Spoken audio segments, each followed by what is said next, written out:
नमस्कार, आप देख रहे हैं स्वदेश खबर और मैं हूं आपके साथ कविता थपलियाल। चलिए शो की शुरुआत करते हैं यहां पर आईसीआईसीआई बैंक के नतीजों के साथ। और जिस तरह के नतीजे आए हैं, तीसरी तिमाही में आईसीआईसीआई बैंक ने अनुमान से बेहतर नतीजे पेश किए हैं।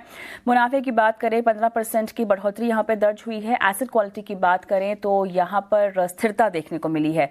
नतीजों को डिटेल से समझा रहे हैं हमारे सहयोगी गौरव जवलकर। गौरव, बताएं।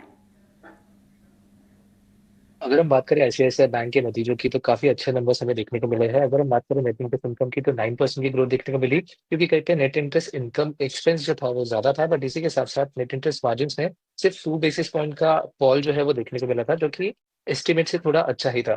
पीपीओपी की अगर बात करें तो वहां पे एक अच्छा सपोर्ट देखने को मिला, 15% का ग्रोथ रहा है, क्योंकि हाई फी इनकम जो है वो हमें इस क्वार्टर में देखने को मिली। और ओपेक्स की बात करें तो वहां पे भी एक लोअर नंबर देखने को मिला था।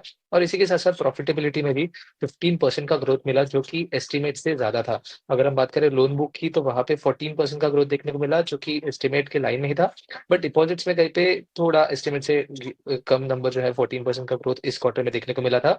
और इसी के साथ साथ कासा रेशियो जो है वो डिक्लाइन हुआ है, वो 39% पे आया है, जो कि पहले 40.6% पे था। इस क्वार्टर के अगर एडवांसेस की बात करें तो कहीं पे बिजनेस बैंकिंग की वजह से एक अच्छा ग्रोथ देखने को मिला एडवांसेस में, क्योंकि 32% का ग्रोथ बिजनेस बैंकिंग में ही देखने को मिला। बट रिटेल लोन्स की बात करें तो कहीं पे 10% की ही ग्रोथ थी। इसी के साथ साथ अगर हम एसेट क्वालिटी की बात करें तो काफी अच्छा पॉजिटिव सरप्राइज वहां पे देखने को मिला था।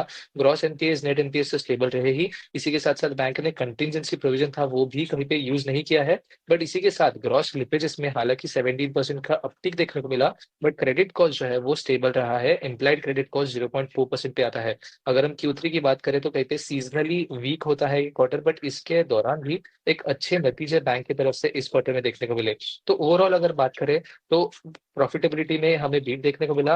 जो एसेट क्वालिटी है वहां पे काफी अच्छे नतीजे, और इसी के चलते अभी कमेंट्री जो आती है आगे जाके ग्रोथ की, वो देखना काफी जरूरी रहेगा। राइट, शुक्रिया गौरव, आपने तमाम विश्लेषण किया नतीजों का। लेकिन चलिए विस्तार से और बातचीत करते हैं। मेरे साथ जियोजित फाइनेंशियल के गौरांग शाह भी जुड़ गए हैं। गौरांग, हाय, स्वागत है आपका। और गौरांग, जिस तरह के नतीजे आते हुए दिखाई दे रहे हैं, बताइए आपका फर्स्ट सेट ऑफ नंबर्स देखकर क्या फिलहाल रुझान बनता है? धन्यवाद कविता, आपका सभी को प्रणाम और शुभ संध्या हमारे तरफ से। तो जैसे अभी आपके सहयोगी भी बता रहे थे और आंकड़े भी मैंने देखे कुछ समय पहले, आंकड़े आए मेरे ख्याल से सभी पहलुओं पर अगर आप नजर डालें तो जो अनुमान था उससे बेहतर नतीजे आते हुए दिखे।